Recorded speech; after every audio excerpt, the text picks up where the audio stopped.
On this week's episode of What's Up Weekly, we give you a recap of the 2018 Oscars. We'll tell you who won big and who wore what on the red carpet. And students here on campus get a glimpse into a new culture. What's Up Weekly starts now.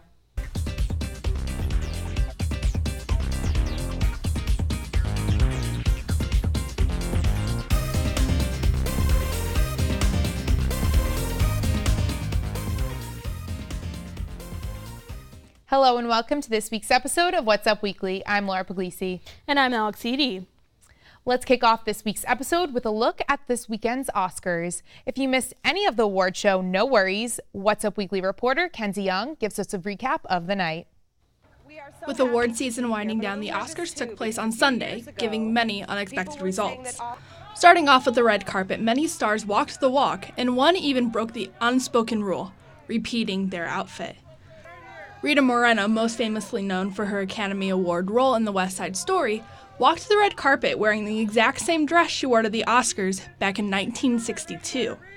Other stars who dressed to impress included the cast of the Black Panther, Meryl Streep, and Nicole Kidman. Jimmy Kimmel hosted the 90th Academy Awards, with many viewers not happy with his performance of the night. Many took to Twitter to express their opinions of Kimmel. @Traveler009 said, quote, "Keep it up, Jimmy. A couple more years of you at the Oscars and the viewers will be down to your wife and kids, LOL. @Real Saavedra said, quote, "Hey Jimmy Kimmel, how does it feel to be responsible for the lowest rated Oscars in history?" Although some disapproved of Kimmel's performance, Ellen brought him back by congratulating Shape of Water for their awards and Jimmy Kimmel for, quote, "best hosting." Onto the awards, Jordan Peele shocked the audience with his award for Best Original Screenplay for Get Out, along with 4 other nominations for the film, which Peele directed himself. The Shape of Water dominated the awards, taking home 4 with 12 nominations. And with that, we have the highlights from the 90th running of the Oscars. For What's Up Weekly, I'm Mackenzie Young. And we'll be sure to catch you all up on this year's red carpet fashion do's and don'ts in just a bit. But first, let's jump right into this week's trending topics. Right. So first, let's talk about, a historical weekend here, actually in Indiana. This past Sunday marked the first day in over 80 years where you could buy alcohol in the state on a Sunday. Cheers to that. Yeah. In fact, many people did cheers to that. Hoosiers all over the state posted pictures and videos of lines at their local grocery and liquor stores with the trending hashtag Sunday Sales. @Barbara Brozier tweeted, "People are lined up in Bloomington waiting to buy alcohol from a liquor store on a Sunday for the first time ever." Business owners sure did make a few extra bucks this Sunday.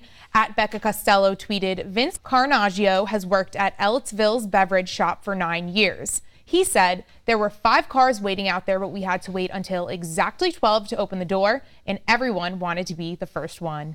To sum it all up, quote, "Everyone seems a little bit happier and have more of a pep in their step here in Indiana," @Danny F tweeted. That's right, and it sure is no surprise that Governor Holcomb was celebrating too. He was the first customer to purchase alcohol at Goose at the Market at 12 o'clock on the dot. He tweeted, "It's noon, excited to be checking out at Goose the Market with Sunday sales." Look at all these happy faces. Cheers to everyone making history. That's right. Make sure to tweet us a picture of purchasing your first Sunday alcohol sales if you did so at IUSTV. Moving right along, last night was the season finale of The Bachelor, and if you're still heated about what went down, you are not the only one. Spoiler alert, why was it actually the most dramatic season finale in Bachelor history, and why fans are so mad?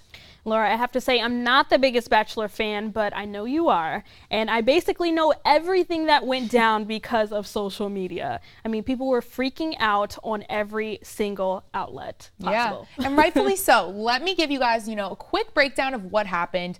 Basically, the ending that everyone hoped would never happen, happened. Bachelor Ari Lutendijk Jr. proposed to one woman, Becca Kufrin, and then got dumped on camera and got back with runner-up Lauren Burnham. Yeah, we all know that's not usually a happily ever after for The Bachelor, but once the show ends, most fans seem to be especially heated about how Ari allowed the breakup to be filmed for everyone to see. Kate Coyne tweeted right here, "This is where Ari becomes irredeemable. It isn't that you changed your mind, you beep. It's that you allowed cameras to film you destroying someone." Yeah, honestly, well said. It's kind of true. I mean, even some legislative figures are chiming in on the action. Yeah, Republican Representative Drew Christensen from Minnesota took to Twitter to say, "If this gets 1,000 retweets, I'll author a bill banning Ari from Minnesota."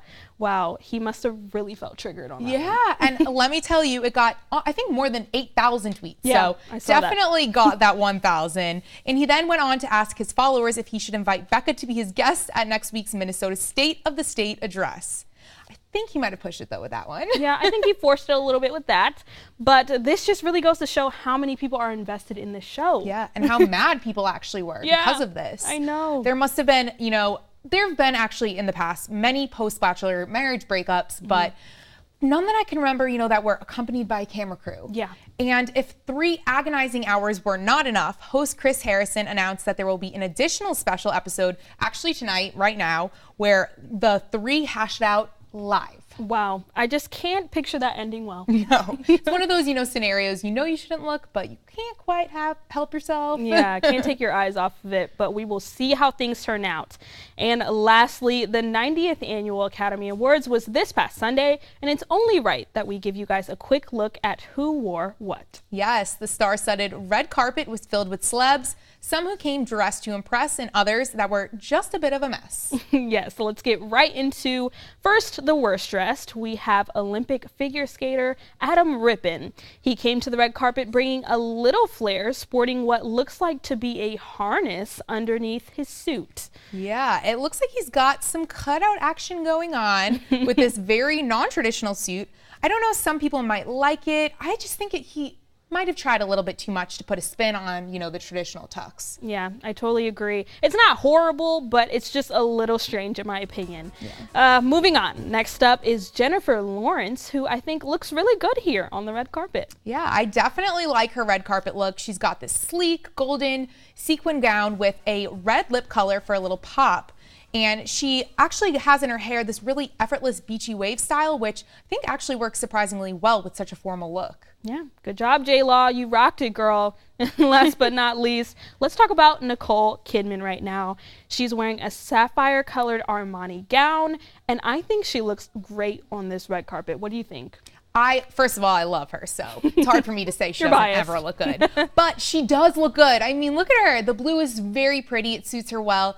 But I don't lie, she might look a little stiff, but I still love her. She's like, I can't even hate. And I will give you that. The material doesn't look really stretchy, but that's okay. I think she definitely still pulled it off. So, and she's got the red lip going once again, and the diamond bling. She rocked it in my opinion. And as always, we want to know what you guys think about this year's Oscars fashion. Be sure to tweet us your thoughts on the best and worst dressed stars at IUSTV on Twitter.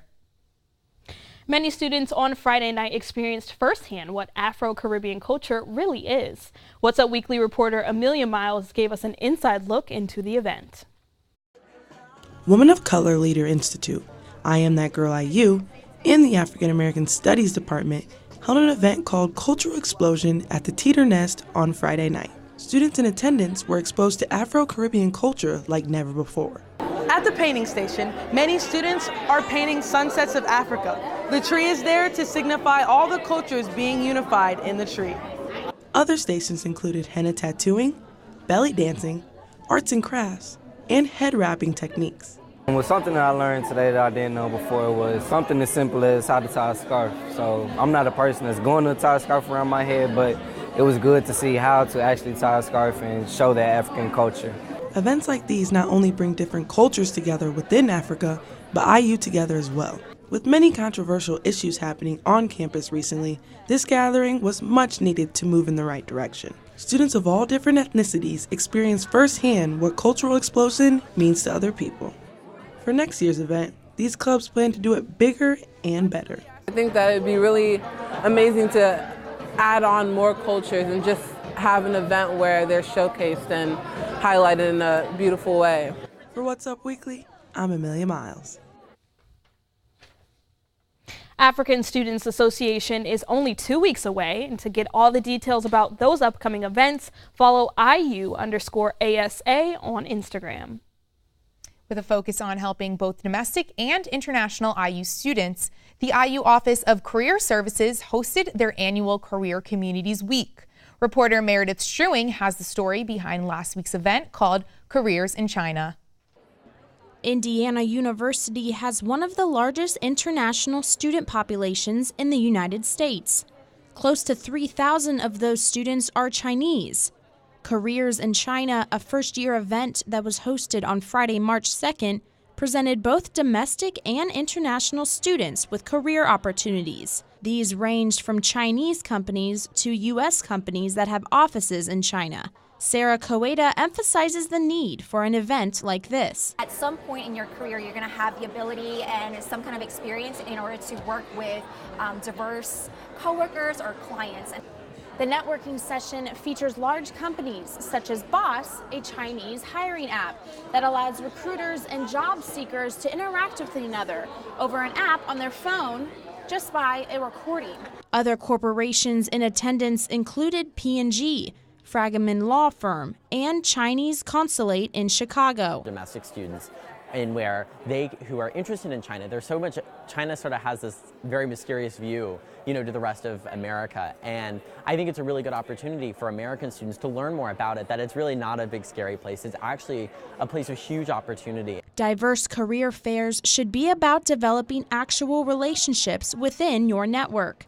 The employer, student, and guest connection that we're trying to make, right? So networking is not just about trying to do soft recruiting, it's also about developing those connections from person to person.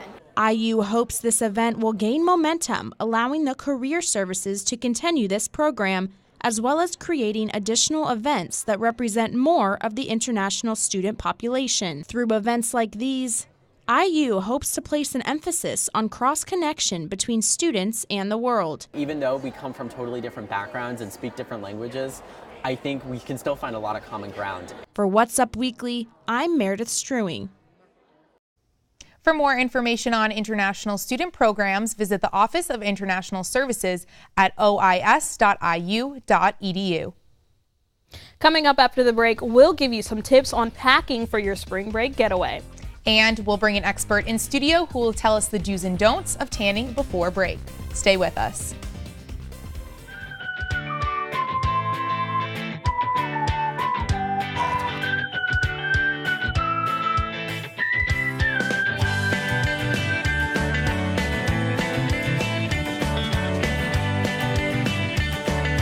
And it's an honor to be here.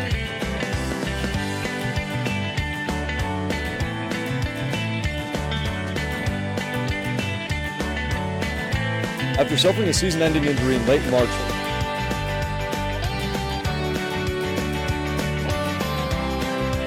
As you can see behind me,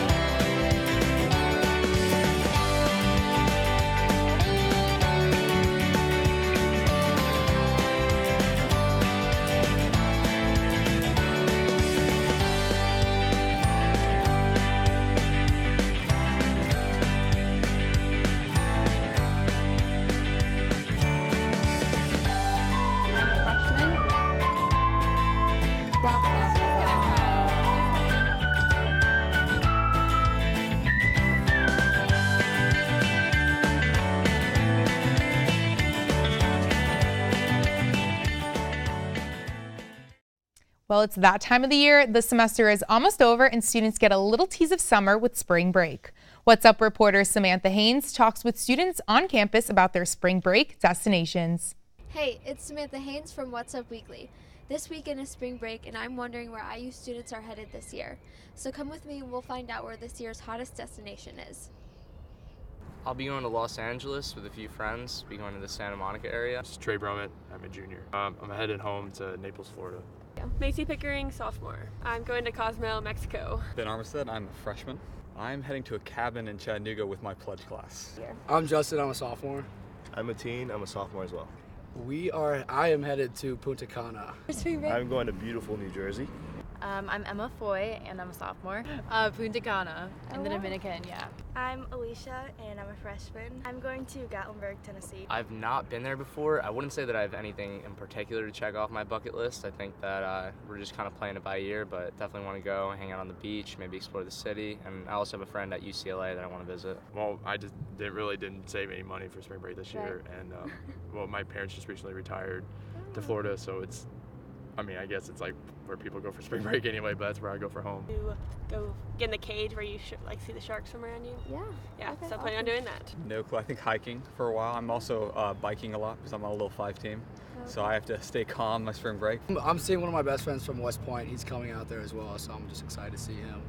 I don't know, I want to go to the spa and do that fish thing where they suck on your toes and stuff. I'm excited just like hang out and just be with my friends and get closer. Well, there you have it. Whether students are going home or on vacation for spring break, they're excited to enjoy the warm weather and spend time off with friends and family. From What's Up Weekly, I'm Samantha Haynes. Everybody have a great spring break. Now, when you're headed out for vacation, one of the hardest tasks can be simply just packing. Let's catch up with my co-host, Alex, who's getting some packing pointers from What's Up Weekly reporter Amelia Miles. Ladies. Thanks, Laura. Can you believe spring break is less than a week away? I definitely cannot. I'm going to the lovely country of Costa Rica. The warm weather is something I'm definitely looking forward to. This Indiana weather, definitely not. But today I'm going to give a little advice to my favorite host. No offense to Laura, but gotta love my girl, Alex. But where are you going for spring break, girl? Yeah, so I'm going to Los Angeles for spring break. So going to Cali. So hoping the weather's gonna be nice and, My forecast is all rain, and I'm having a mental breakdown, but I got this. Let me take a look at what you got today. Yeah, so I brought a couple things, a couple staple things I want to make sure that I bring with me. One thing is this romper that I bought. So this very low cut. Yeah, so it's a navy romper with obviously stripes like this, and it's long sleeves, so you can kind of show some skin, but then also be long sleeve too. Risque. And awesome, then, I like that. I like that. Yeah. And something that I brought for you that you're gonna like. Oh wow. This with an open back. It ties as well. Yeah. But it has a matching set. I see you're skinny. Alex is skinny, guys, so she's gonna be putting on these little shorts. Matching sets are flattering for my body type, though. I'm small, but you can kind of work it out when you wear a matching set. Most definitely. I like that. Yeah. But also this. Yeah, swimsuits. So one pieces are definitely in. They weren't, now they are, because the little pudgy needs to be hidden a little bit, but this, and then it's risky in the front because it does have a little. The lace up trend is definitely a thing. Look, she's got it on right now. Exactly. Yeah, I love that. But something I'm wearing. I have a boyfriend, guys, but this Baywatch. You always gotta be ready for Baywatch. Wow. And graphic one pieces are definitely in. Keep that in mind. For sure. And of course, the sandals. And something I'm wearing definitely in a night out is definitely this outfit. That's cute. And it's like pants and stuff because it is rainy, so you got to keep the legs not ashy. So yeah. Something that you got to keep in your carry-on is chapstick. Yes. Because the temperature is going to be changing a lot, and chapstick got to keep the lips luscious. But hopefully you take a lot of pictures in your fabulous outfits because I definitely hooked you up. Yes. Be sure to keep up with my blog at amillionways.com over spring break because I will be posting a lot of pictures and videos from my experience in the jungle. We found our way, now go find yours. Yeah, thank you so much, Amelia. I appreciate it. Definitely, of course. Laura, back to you at the couch. Thanks, Amelia. Spring break fever is definitely here, and packing is just one of the many things people have to take care of before they go. But for students hitting the beach, many will want to hit the tanning beds first. What's Up Weekly reporter Sydney Miller tells us what you should consider before hitting the tanning beds. It's that time of year where many students are heading to tanning beds before spring break. But most people don't realize the permanent damage that tanning beds and sun exposure has on your skin and health long term, especially when it comes to skin cancer. Tanning beds are the worst. They are the worst. And anybody that thinks they're safe and it can't happen to you, believe me, it can't. Rhonda Sharp, owner of No Fry Zone, an airbrush tanning salon in Bloomington, says that the hype around base tans is a myth. Many people think that when they go on vacation to Florida, that they need to go and get a base tan. You don't. you're lucky to get less than 3% protection from that so-called base tan. Rhonda is a former sun lover herself. I was always an avid tanner. Loved to be tan, couldn't stand to be pale. But when she was diagnosed with a rare autoimmune skin disease, she decided to open a sunless tanning salon that gives her clients the color they want without the long-term consequences. You'll get confidence going to the tanning bed. You're getting color. But in the grand scheme of things, 10 years, 20 years down the road, that self-confidence is going to go to hell, basically, because you're going to get wrinkles, you're going to have the sunspots, you're risking your life. You can get color over time in a tanning bed while permanently damaging your skin. Or you can get a spray tan and get color instantly. And a whole lot safer. Lucy Tracy has also always been an avid tanner, but now she's paying the price as she battles melanoma, the deadliest form of skin cancer. When you go down in that coffin, that's where the rays really hit you, and they're just not good for you. They're horrible. And I wouldn't want anyone to have to go through what I'm going through. Lucy now faces the consequences of her previous tanning habits. Once a month I go in and I have places burned off or dug out. Every month. And that's the way it will be for the rest of my life. So we all know spring break is right around the corner, and that means people traveling somewhere warmer are hitting those tanning beds and prepping themselves for bathing suit weather. And I do get it. I really, really do. No one wants to obviously lounge on the beach, you know, looking like they haven't seen sunlight in months. Absolutely, but there are better ways to get that glow without actually harming your body. Yes, and that's why we have Rhonda Sharp right here, owner of No Fry Zone in Bloomington, in studio to talk about why students should maybe choose spray tans over tanning boots. Yeah. And that's right. Thank you so much, Rhonda, for coming in. We really do appreciate it. And I guess before we get into things, can you tell us a little bit more about your salon and what you guys have to offer there? We specialize only in airbrush tanning. No tanning beds, no automatic booths. You get sprayed by a certified technician every time you come in. Those automatic booths are not controlled. With ours, it's controlled by an actual person that makes sure every nook and cranny is tanned. That's right. That's what we all want. So tell us a little bit about, spray tans. Why choose spray tans, and what exactly are, you spraying onto your body? Spray tans only cover the top layer of your skin and only interacts with the amino acids, which is the browning agent. The DHA is dihydroxyacetone, which is basically sugarcane and beets. The downfall of the airbrush is that it does dry you out, but it's the healthy way to go. It doesn't go skin deep. It's healthy for pregnant women. It's absolutely amazing. You walk out with it's like one session with me is like 13 tanning bed sessions. And you see that immediate response instead of waiting for all the tans from the tanning bed, and also less harmful than the tanning beds. Mm-hmm. Now, what can be the danger of those tanning beds opposed to just getting a spray tan? What makes it so dangerous? The tanning beds have a higher UVA light and UV light. And you have a 95% chance of getting skin cancer in a tanning bed than you do the natural sun.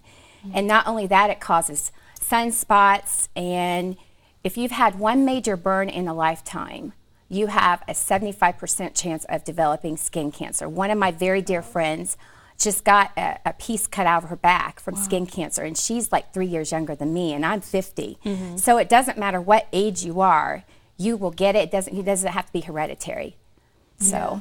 So there are better options, getting in those tanning beds, and girls are going to do it no matter what. Guys too. Everyone's going to do it. So it seems like there are maybe options that you have.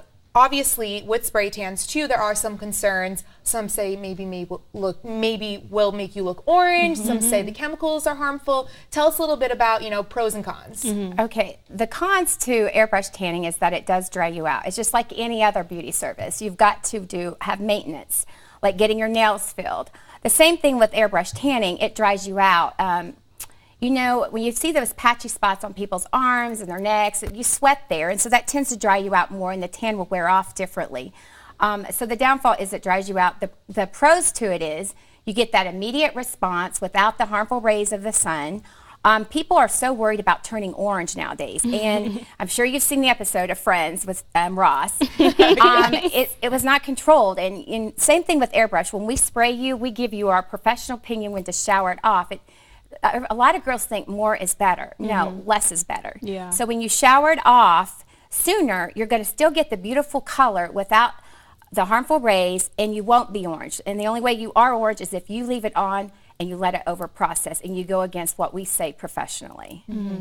Now, for someone like me, I don't exactly tan, you know, I have a little bit of melanin in my skin, but what are some things that just everyone can be mindful of when they're out on spring break, just being mindful of the sun rays? What are some tips that you give to everyone? You know what? There are people that come in and get sprayed. I can imagine. Oh yeah, I mean, a lot of a lot of people. You'd be surprised, and I mean, and it looks really natural on your skin color too. But the things that I have tell people when you go on vacation, use lots of sunscreen. You don't want to use the spray on sunscreen because that doesn't work. You want a lotion sunscreen, and you want to put it on 20 minutes before you get in the water. And then you want to, and since you're worried about your tan drying out, I always tell people to add lotion to their sunscreen every other time and keep it on continually, and wear a sun hat. Always wear a sun hat.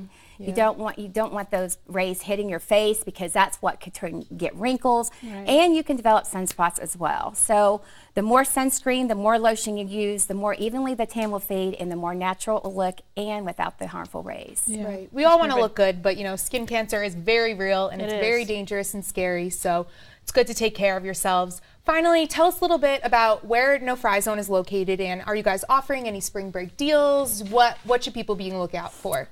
We are located on 421 East 3rd Street in Bloomington, Indiana, the heart of campus. I do run specials periodically, but it's really hard to run specials the week of spring break because everybody wants in. You know, we push through 100 tans a day, a lot of days. And if I ran a special, I did it one year and I couldn't get everybody in. So I usually try to run them on Fridays or Saturdays. And you know, I run like Tantastic Tuesdays where you bring a friend, you can tan for the price of one. And if you follow my Facebook or Instagram or even my Snapchat, you'll see all kinds of specials and win products and all kinds of things. And we'll be sure to put all of your social media accounts too for our viewers to see. And yeah, thank you so much for being here today. It seems like, you know, you love doing what you do, and we're really happy to have you in here and talk about it. Thank you so much. Thank you for having me, and I love you all to death. Thank you for all the loyalty you show me. Of course, we love it too. Much. Well, you guys heard it here first. Make sure you consider spray tans as an option as you're going out for spring break. Yes, thank you so much. Well, that's what's up this week. Make sure you guys tune in next time for all your local and entertainment news. And don't forget to follow us on social media. Follow us on Facebook and Instagram at IUSTV News, and follow us on Twitter at IUSTV. For What's Up Weekly, I'm Laura Puglisi. And I'm Alex Seedy. Thanks so much for watching, and we'll see you next time.